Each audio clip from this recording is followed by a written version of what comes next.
Prince Andrew would fly off the handle if we've not opened the gate for him in time, or if we've stopped one of his guests because we've not got the right ID or we haven't been given any information of who they are. It would be verbally abusive. Shout, swear, just really rude individual. And this, I think, is what is totally frustrating members of the royal family. He has always had a sense of entitlement. He's always been convinced by his royalness. A young lady turned up, probably about 22, 23 years old, said she was here to see Prince Andrew. He just came in about half hour previous, so we knew he was in, but the footman wasn't answering his phone. There was no way of us contacting anyone up there, so we just politely said to the lady, "We're really sorry, we can't let you in at the moment because we can't confirm you're expected." So she said, "Oh, shall I ring him on my mobile?" So we said, "Yeah, fine." So she rang Prince Andrew on her mobile and we could hear him clearly. He said, put an officer on the phone. So my colleague took the phone and he said, "Listen to me, you fat lardy ass. Let my guest in immediately, I'm going to come down there." Everyone heard it. The lady went red, apologised, and we just let her in. So after that, obviously, those sort of issues we had with him, we would just let women in, didn't ask questions because we just did not want the grief. Picture this clearly. A man already in his 40s, completely losing control and shouting at housekeepers, not over anything expensive being damaged, not over missed duties or lateness, but over a stuffed toy sitting in the wrong place. That's the kind of moment you need locked into your mind, because everything that followed, the interview, the public statements, the settlement, even the legal fallout, can all be traced back to that same mindset, a belief that everything should revolve around him, and a household environment trained to stay quiet, stay obedient, and never challenge him no matter what. Paul Page wasn't just some outsider making noise. He served as an armed protection officer in the Royalty Protection Command from 1998 to 2004, 6 full years inside Buckingham Palace. This wasn't a casual role either. He was trusted with the safety of the Queen, Prince Philip, and Andrew himself. That kind of position doesn't go to just anyone. Many complaints were made about him. He was a rude, obnoxious, horrible individual, but no one was going to take a complaint to the royal household because he's the Queen's favourite. On this particular occasion, went into Prince Andrew's bedroom and his apartments, and on his bed was 72 teddy bears on his bed. My inspector showed me a laminated card, which is in the side drawer of one of the bedroom cabinets, of a picture of these teddy bears, all in situ. And he said the reason for that picture is that the maids have to put them back exactly like it's in that picture. He said if they don't, he shouts and screams. It means discipline, proximity, and seeing things up close that most people will never witness. And out of every royal he worked with, Page didn't hesitate when he spoke. He said Andrew was the worst. Not simply difficult, not just demanding, the worst. He described behaviour that wasn't just strict or particular.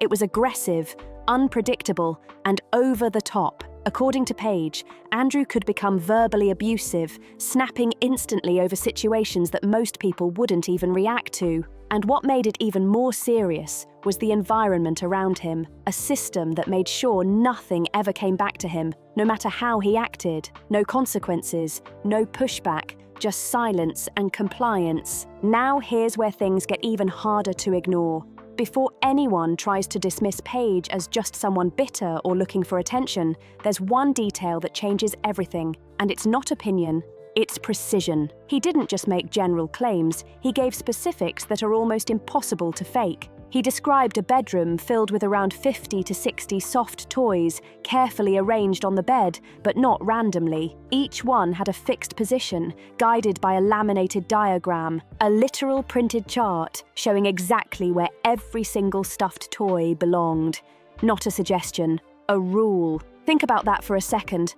A laminated chart for stuffed animals. She says she met you in 2001. She dined with you. She danced with you. You bought her drinks. You were in Tramp nightclub in London.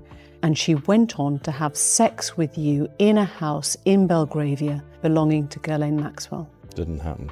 I have no recollection of ever meeting this lady. None whatsoever. You don't remember meeting her? No. She was very specific about that night. She described dancing with you and you profusely sweating There's a slight problem with the sweating because I have a peculiar medical condition, which is that I don't sweat, or I didn't sweat at the time, because I had suffered what I would describe as an overdose of adrenaline in the Falklands War when I was shot at. It was almost impossible for me to sweat. That's not something people casually imagine or exaggerate.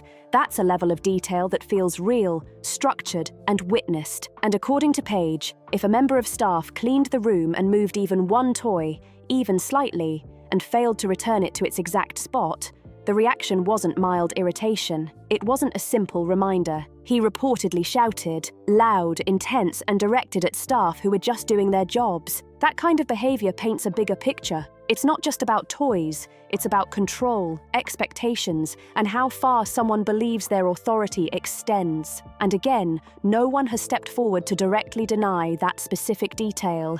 Not clearly, not publicly. Then came November 2019. A moment that would go down as one of the most talked about interviews in recent media history. Andrew sat down with Emily Maitlis on BBC Newsnight. Why would you remember that moment of sweat? Because he had a police officer picking up golf balls. I just couldn't believe that police officer was acting as a ball boy. So obviously that stuck in my mind. You know, it was a hot day, it was a hot summer's day. I was sweating, you know, and he was whacking golf balls. And if you're wiping your brow, what are you wiping off your face? As far as I'm concerned, he was sweating, and that's what I saw. At the moment, again, it's his word, and that's all he's got. But there are no witnesses to confirm that, so that is just what he is saying. I got myself into a lot of trouble when I was a Royal Protection Officer. I basically was dealing in shares. I became a millionaire while I was a Royal Protection Officer in my own right before I got in trouble. And I basically started investing police officers' money as well. And it came to a point where I was just hemorrhaging money. It started off well, we were making money, and I was dealing with millions of pounds, and the stress got to me and I started losing money. So I turned to fraud. I went to court, I was held to account for my actions, and I spent 6 years in prison. Back in 2009, wasn't really relevant to today's situation with Prince Andrew. Over the years, what I said has now become relevant, and so the press started using bits and pieces from what I'd said. So I thought, at the end of the day, it's what I said. I've got to stand by what I said because it's 100% true. So I'm on no revenge mission. I just feel that Prince Andrew has got a case to answer on all levels, including bullying. And I suffered at the hands of Prince Andrew. Young girls suffered at the hands of Prince Andrew, his maids, other police officers and members of staff. But none of this has ever been looked into because people were too frightened. And also it's important for the public around the world to understand, just because you've got a title, and as I said previously, it does not mean that you are a good person. And during that conversation, he made a claim that quickly spread across the world. He said he couldn't sweat. According to him, it was due to a medical condition linked to an adrenaline-related issue from his time during the Falklands War. And this wasn't just a random detail. It was used as part of his defense against claims that placed him at a nightclub, where he was described as dancing with a young woman who later made serious accusations. His explanation was simple. If he couldn't sweat, then he couldn't have been the person described in that situation. But when Paul Page saw that interview, his reaction wasn't hesitation. It was immediate. He openly stated that during his years at the palace, he personally witnessed Andrew sweating. Not once, not vaguely, but clearly enough to remember. And according to him, he wasn't alone in that reaction. Other staff members were reportedly surprised, even shocked by the claim. In his words, it wasn't just questionable, it was absurd. Now here's where things shift from surprising to deeply concerning, because at this point, the sweating detail almost becomes secondary. It's not even the main issue anymore. What really stands out is the timeline and the silence around it. Andrew made that statement publicly in 2019 in front of a national audience, but Paul Page had already been speaking about Andrew's behaviour long before that interview ever happened. This wasn't new information suddenly appearing.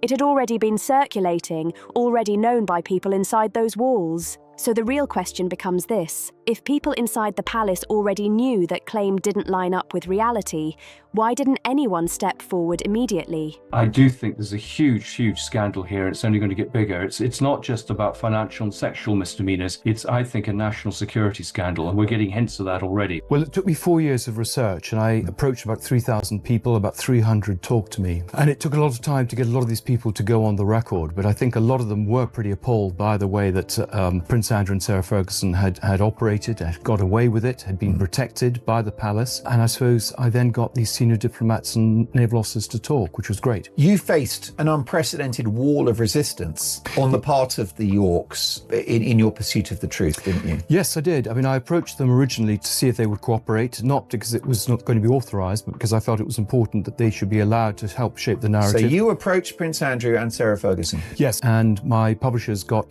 letters, legal letters, warning them that they were being watched, what they put in the book. I was told that my social media would be monitored and that their attempts were made basically to intimidate me. So I had a meeting with Sarah Ferguson. She decided not to cooperate. She decided, in fact, to tell all her friends not to talk to me. Why wasn't Page given a platform right then and there to share what he had personally witnessed? Not the BBC, not the Palace Press Office, not any major institution stepped in to challenge that statement publicly. No immediate contradiction, no visible effort to clarify what insiders already understood. Just silence.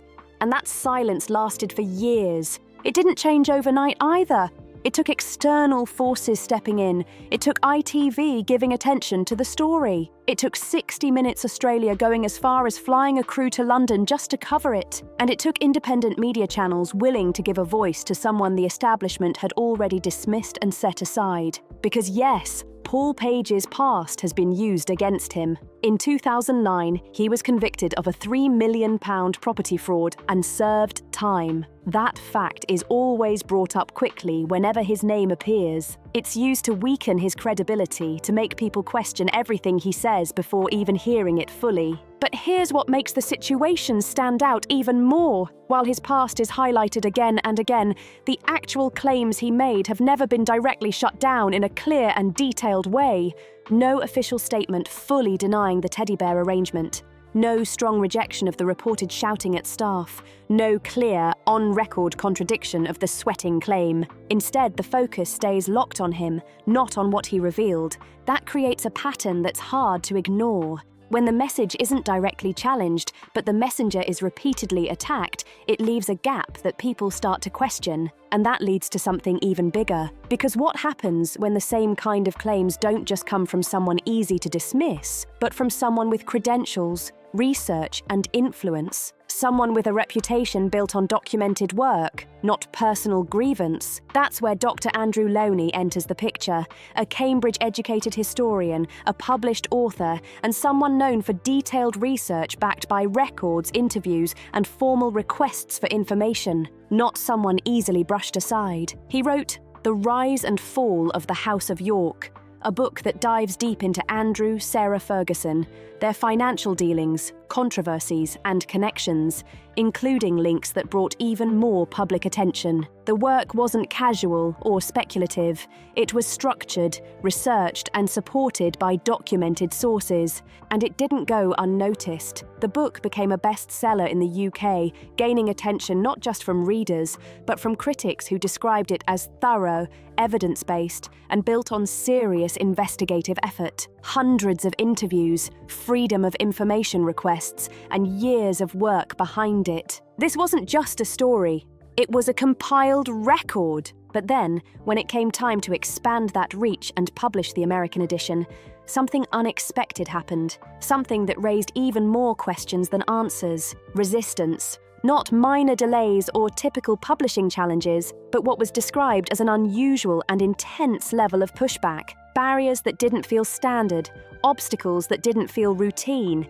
And that's where the conversation takes a sharp turn. Because when someone with that level of credibility, that level of preparation, and that level of documentation faces that kind of response, people start paying attention in a different way. You faced an unprecedented wall of resistance on the part of the Yorks in your pursuit of the truth, didn't you? Lowney secured a massive deal, selling the rights to Simon & Schuster's Gallery Books imprint for a staggering $250,000 advance, a number that instantly raised eyebrows across the publishing world. Early feedback from editors sounded promising too. They said the material was already strong, already compelling, just needed a bit of shaping to really hit hard. It looked like everything was lining up perfectly, until it suddenly wasn't. Out of nowhere, just weeks later, the publisher slammed the brakes and terminated the contract completely. They labelled the manuscript unacceptable, and here's where it gets even more questionable. They didn't even give him the full 90-day revision window that his contract clearly guaranteed. Just like that, the opportunity vanished. Now Loney is fighting back,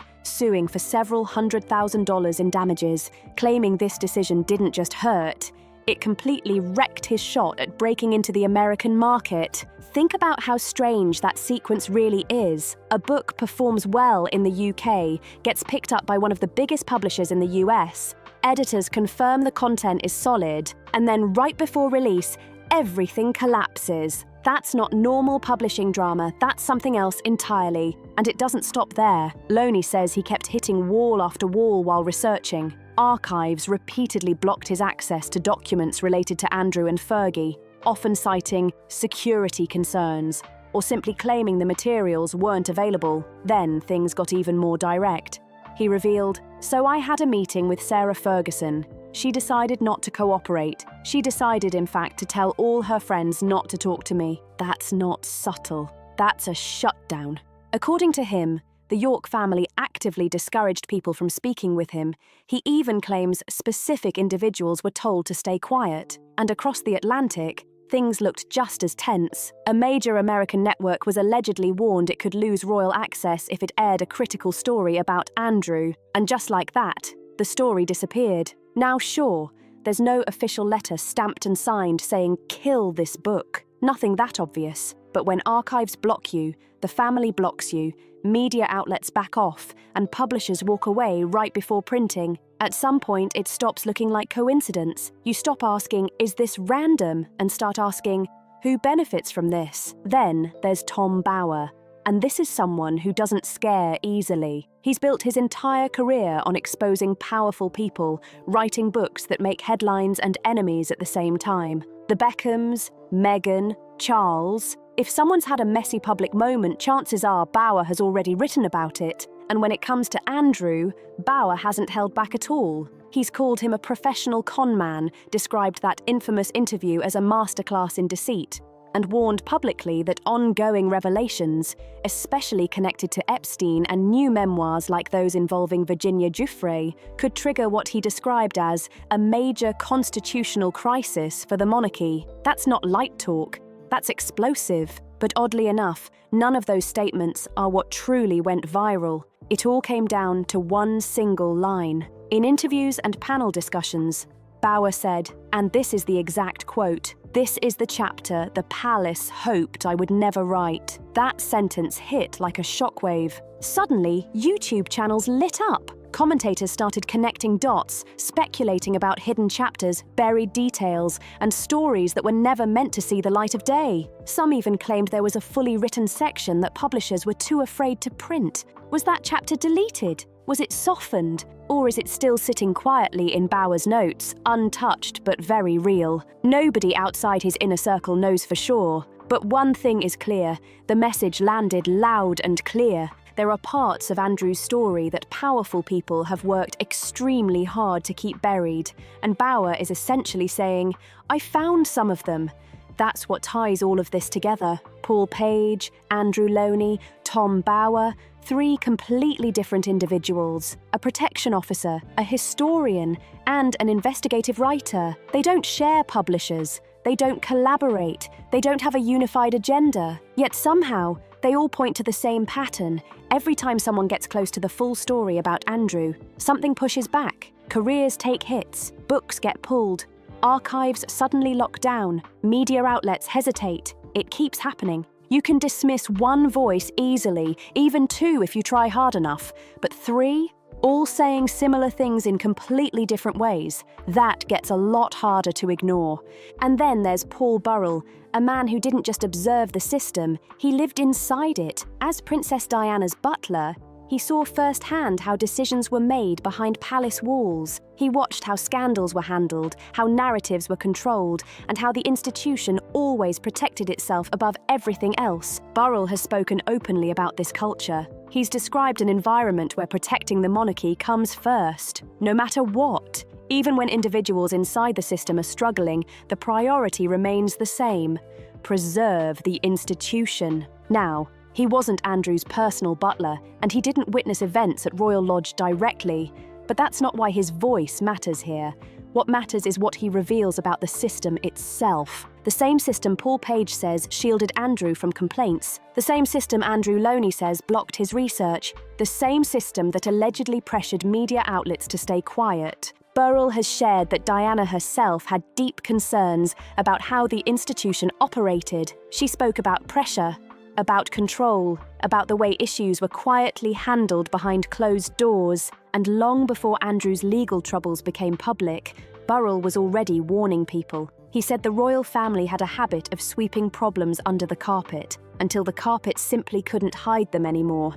He didn't need to predict specific events. He understood the system, and that system made outcomes like this almost inevitable. Queen Elizabeth II stood by Andrew publicly for years, even after major controversies, even after public backlash, even after serious allegations surfaced. Yes, she eventually removed his official duties, but he remained close, still living at Royal Lodge, still within the family circle. Many insiders have said he was her favourite for decades, and while she may not have created the system that protected him, she allowed it to continue functioning around him for a very long time. Then everything changed. After her passing, that layer of protection seemed to disappear almost overnight. King Charles made it clear, the law must take its course. Reports suggest Prince William pushed even harder behind the scenes to distance Andrew permanently. Then came the turning point. Arrests were made, search warrants were executed, devices were seized from multiple properties. For the first time, the full weight of investigations, legal pressure, and public scrutiny came together, with no royal shield strong enough to stop it. Now, did Queen Elizabeth have one massive secret locked away somewhere? Probably not. That's not how situations like this usually work. What she had was something more complex. Decades of knowledge. She knew her son as a person behind closed doors. She understood his behavior, his relationships, the concerns that quietly built over time. And again, she chose to protect rather than expose. Not once, but consistently, over years. That wasn't a hidden secret. It was a pattern of decisions made over a lifetime. And now the public is finally seeing what those decisions may have allowed to continue. Fast forward to February 2026, Andrew is arrested on suspicion of misconduct in public office. Authorities seize hard drives, phones, laptops, documents from Royal Lodge and Wood Farm. The National Crime Agency gets involved. Legal experts begin calling this the biggest crisis for the monarchy since the abdication of 1936. That's not minor. That's historic. And somewhere, across interviews, books, and past statements, the same names come back into focus. Paul Page, Andrew Loney, Tom Bower, Paul Burrell. Because years ago, they tried to tell this story. Page was dismissed as unreliable. Loney saw his work shut down. Bower was labelled sensational. Burrell was brushed off as gossip. But now, the situation looks very different. They're not laughing, but they're not shocked either.